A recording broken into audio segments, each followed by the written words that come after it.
وزیر اعظم آزاد کشمیر کے انتخاب کا عمل مکمل ہو گیا۔ پاکستان تحریک انصاف کے عبدالقیوم نیازی 33 ووٹ حاصل کر کے آزاد کشمیر کے 13ویں وزیر اعظم منتخب ہو گئے۔ سردار عبدالقیوم نیازی کا تعلق کنٹرول لائن پر واقع گاؤں درہ شیر خان سے ہے۔ سردار عبدالقیوم نیازی نے اپنے سیاسی کیریئر کا آغاز 1982 میں بطور ڈسٹرکٹ کونسلر ضلع پونچھ آزاد کشمیر سے کیا۔ مسلم کانفرنس سے خاندانی طور پر تعلق رہا۔ 2006 میں پہلی بار مسلم کانفرنس کے ٹکٹ پر ممبر اسمبلی منتخب ہوئے اور اپنی پارلیمانی سیاست کا آغاز کیا۔ 2006 سے 2011 تک وزیر مال اور وزیر جیل خانہ جات رہے۔ 2011 اور 2016 میں الیکشن میں حصہ لیا۔ 2016 کے الیکشن میں ناکامی کے بعد مسلم کانفرنس کو خیر آباد کہہ کر تحریک انصاف آزاد کشمیر کا حصہ بن گئے۔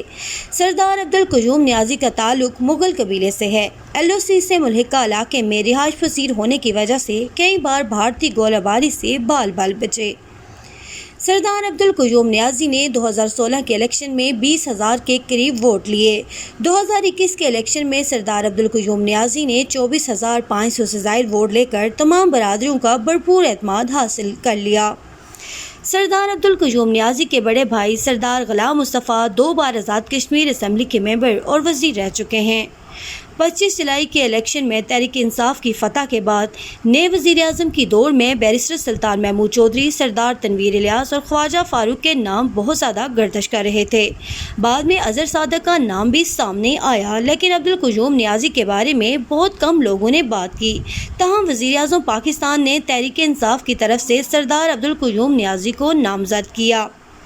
سردار عبدالقیوم نیازی 33 ووٹ لے کر آزاد کشمیر کے 13ویں وزیر اعظم منتخب ہوئے، جس کے بعد عوامی حلقوں کی جانب سے وزیر اعظم پاکستان عمران خان کے فیصلے کا خیر مقدم کیا جا رہا ہے۔